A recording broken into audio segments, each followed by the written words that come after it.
이 경제라는 거는 순환이잖아요. 기업이 있고 국가가 있고 개인이 있고 이렇게 세 명이서 이렇게 주고받고 하는 거예요. 기업은 일자리랑 그다음 물건을 팔고, 그다음에 개인은 급여받고 세금 내고, 기업도 세금 내고, 국가는 이걸로 공공시설 만들고 복지해주고, 이게 이제 이 세 개가 이렇게 돌아야 되는데, 신용화폐 시스템에서 문제가 뭐냐면은 개인만 가난해져요. 국가에서 돈을 찍어낼 권리를 국가가 갖고 있어요. 국가만 자꾸 부자가 되고, 국가랑 연관돼 있는 기업들만 부자가 돼요. 걔네들은 그냥 돈 찍어서 주면 되는 거죠. 그러니까 얘네들만 부자가 되고 개인들은 자꾸 가난해지는 거예요. 그러니까 이렇게 돼버리니까 문제는 뭐냐면은 이 개인들한테 돈을 뜯어내야지 기업이 돌아가잖아요. 얘네들한테 물건을 팔아야 기업이 유지가 되는 거고, 국가는 세금을 받아야 되는데 얘네들이 가난해지니까 이 뽑아낼 게 없어요. 그때부터 얘네들이 이제 쥐어짜기 시작한 거예요. 개인들을. 어떻게 쥐어짜냐면은 빚 지우는 거. 예를 들어서 야, 물건 살 돈 없으면 빚 내서 살아. 이 시스템이 만들어진 거예요.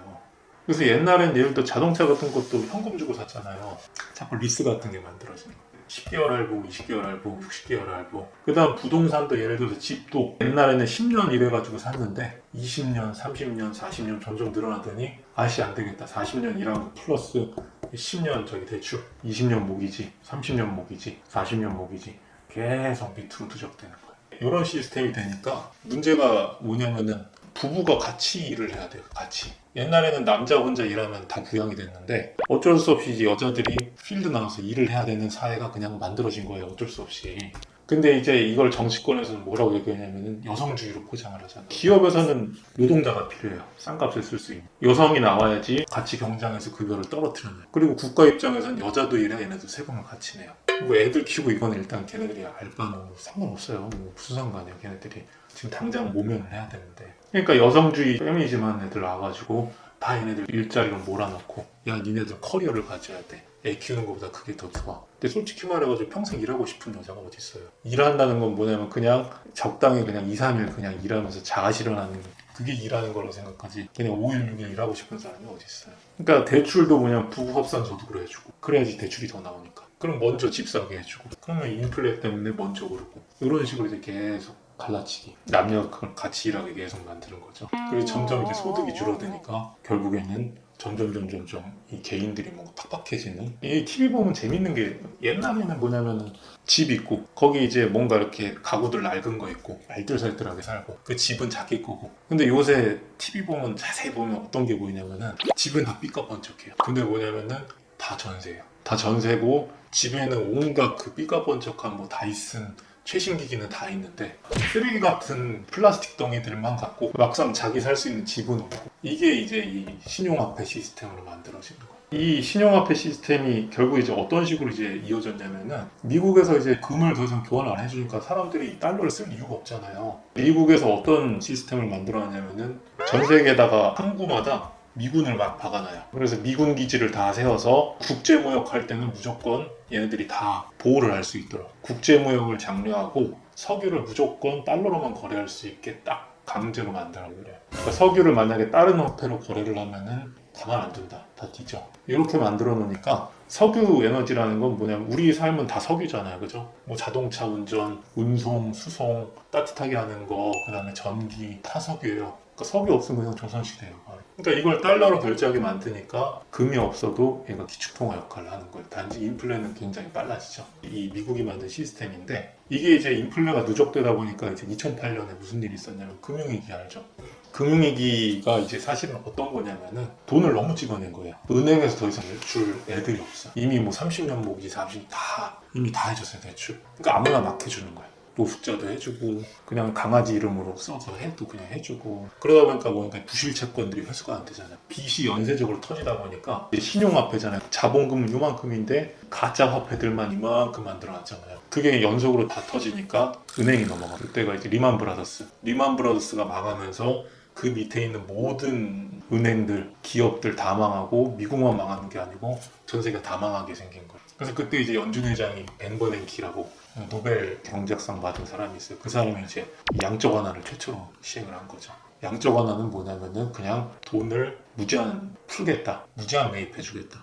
은행 채권도 다 사줄게, 주식도 사줄게, 회사채도 사줄게, 미국 채권도 사줄게, 다 사줄게. 근데 연준에서 돈 찍어내는 데잖아요. 걔는 그냥 무제한 다 사준 거예요. 그랬더니 그냥 한 차게 넘겼어요. 그러니까 뭐냐면 이게 문제를 해결한 게 아니고 미뤘죠. 그러고서 이제 노벨 경제학상 받은 거예요. 경제 위기를 막아냈다고. 그 다음에 이제 연준 의장이 그 옐런이라고 머리 흰머리 아줌마 있는데 그 아줌마가 이제 그런 얘기를 했죠. 지금 이제 이 무슨 일이 일어나는지 사람들은 모른다. 금융 문맹들은 다 이제 그냥 계속 가난해지는 걸 계속. 그래서 그때부터 이제 저기 S&P 500이나 이런 거 그래프 보면은 쭉 이렇게 가요 그냥. 그래서 우리나라도 영향을 받죠. 왜냐면 미국에서 기축통화니까 거기서 지금 우리나라도 올려야 돼요. 그래서 우리나라는 이제 이명박 정권 때 뭐를 만들었냐면은 우리나라는 이제 같은 게 뭐냐면은 금융시장이 그때 IMF 때 강제로 열려버렸잖아요. 미국 같은 경우는 돈 풀면 그게 어디 가서 저장되냐면은 S&P나 어쨌든 나스닥 다우로 들어가서 거기 저장이 돼요. 이게 저장이 안 되면은 물가를 올리잖아요. 집값을 올리거나 이 나스닥을 올리거나 다우를 올리거나 이렇게 올리면은 물가는 올라가지가 않으니까 여기 저장되면은 물가를 방어하는데 우리나라는 저장될 데가 없어요. 저장될 곳이 예를 들어서 같은 코스피, 코스닥 여기 저장되면은 우리나라 이제 대주주들 거의 외국인이거든요. 얘네들 좋은 일만 시키죠. 그러니까 우리나라는 돈을 저장하면 다 쭉 빠져나가요. 금융에다가 저장을 하면. 그럼 몰아넣을 데가 어디밖에 없냐면은 땅. 그래서 이명박 정권 때 만든 게 뭐냐면은 전세 대출을 확대하는 거예요. 전세 대출. 이 전세 대출을 확대하면 어떤 일이 생기냐면은 이 전세 대출이 늘어나면 집값이 오르잖아요. 왜냐면 전세 대출 늘어나면 그걸로 전세 얻고 그럼 집주인은 그만큼 갭 투자해가지고 그걸로 집 사고 결국에 뭐냐면은 금융위기를 전세 대출로 방어를 해낸 거예요. 거기다가 돈 조장할 수 있게. 이게 그때 이명박 때 전세 대출이 만들어진 이유예요. 근데 이제 이 전세 대출이 또 이제 문제가 이제 결국에 이렇게 집값을 올려놓으니까 전세 대출이 이제 어느 정도 이쪽으로 돈이 저장됐으면 적당히 풀어야 되잖아요. 근데 이제 정치인들 입장에서는 돈을 풀어야 인기를 얻는 건데 계속 푸는 거죠. 계속 전세대출 무지하게 풀어주고 그럼 전세대출 풀면은 사람들은 신축 들어가서 처음에 좋은 것 같은데 문제는 거기 전세 한 2년 있으면은 그지돼가지고 그냥 그만큼 다른 사람들 집 사가지고 올라 있으니까 그게 지금 이 화폐 시스템 때문에 만든 부동산 시스템이에요. 전세대출. 우리나라 부동산 올리는 주적은 뭐냐면은 전세대출이에요. 전세대출. 이게 이제 2008년에 있었던 건데 해결이 되나요? 왜냐면 화폐는 계속 풀리고 양극화는 계속 벌어지고 결국에 쌓이면 또 문제가 또 터질 거 아니에요. 그래서 이 코로나 때 또 터진 거예요. 또 코로나 때 또 결국에 이 공급망 이슈로 물류가 다 끊겼잖아요. 그래서 기업 망하게 생겼더니 무제한 양적 하나 또 했잖아요. 그때 또 갑자기 확 다 튀어올랐죠. 비트코인, S&P, 그 다음에 우리나라 부동산 다 튀어올랐잖아요. 그럼 지금 그런 다음에 결국에 금리 올린다 그래서 또 다시 한 차례 이렇게 잠잠해졌는데 앞으로 이게 또 가만히 있겠어요. 이게 또 물리법칙이에요. 물리법칙. 엔트로피 법칙이라고 들어봤잖아요. 그러니까 모든 물리 현상은 다 결국에 최종적으로 어떻게 되냐면은 혼돈으로 돌아가는 거예요. 다 물과 기름을 섞어 놓으면은 처음에는 균질하다가 결국 기름이랑 물로 분리가 되잖아요. 그죠? 국가 시스템이나 이 경제 시스템도 원래 세상에 영원한 거 하나도 없어요. 이 늙어 죽는 것도 엔트로피거든요. 엔트로피가 증가해서 결국 썩어버리잖아요. 이 국가 시스템도 양극화가 벌어진다는 건 늙는 거예요. 이 나라가. 이 나라는 가난하다 그래서 망하는 게 아니에요. 소득 수준이 비슷하면 안 망해요. 오히려 잘 먹고 잘 살고 행복해요. 내가 그지여도 남도 그지면 상관이 없는데 내가 그지인데 쟤는 그지가 아닌 것 같으면 사람들이 못 사는 거예요. 원래 인간의 본질이에요. 본질. 그래서 사람들이 원하는 건 절대적 행복이 아니고요. 상대적 행복이에요. 우리가 지금 굶어 죽는 사람 아무도 없잖아요. 다들 불행하단 말이에요. 왜냐면 남들보다 못 사는 것 같으니까 불행한 거예요. 그냥. 그래서 이 양극화가 결국에는 이 사회 시스템을 망가뜨리는 건데 이 미국도 지금 이제 끝에 달한 거예요. 끝에. 미국이 지금 패권 잡은 지가 한 100년이 됐는데